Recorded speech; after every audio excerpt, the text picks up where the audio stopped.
ভিভিপেটৰ ৰোলটো তাতে থাকিবই কিবা কাৰণত যদি আমাক কৰিব দিয়ে প্ৰথম কামটো হ'ল এই পিছফালৰ যিটো প্ৰথমতে অন কৰি ল'ব লাগিব এইটো অন কৰি লোৱাৰ পিছত ইয়াতে দুটা ক্লিপ আছে ইফালে ক্লিপ আছে খুলি লোৱাৰ পিছত ইয়াতে ছেট কৰিব লাগিব এই বস্তুটো এনেকৈ ছেট কৰিব লাগিব এনেকৈ ছেট কৰাৰ পিছত দাঙি সোমাই দিব লাগিব আৰু ৰাইট চাইডে ঘূৰাই দিব লাগিব এয়া এই হৈ গ'ল এইটো টান হ'লে হৈ গ'ল টান বাছ হৈ গ'ল এতিয়া আমি এনেকৈ আমি ল'ব পৰা হ'ম এতিয়া আমি পেপাৰ আমাৰ কালেকশ্যন হৈ গ'ল দিব পাৰে বন্ধ কৰি দিয়াৰ পিছত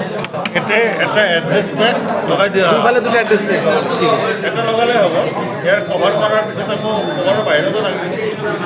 গতিকে বস্তুটো আমি মোটামুটি আমাৰ ক্লিয়াৰ হ'ল আমাৰ ভিভিপেট মানে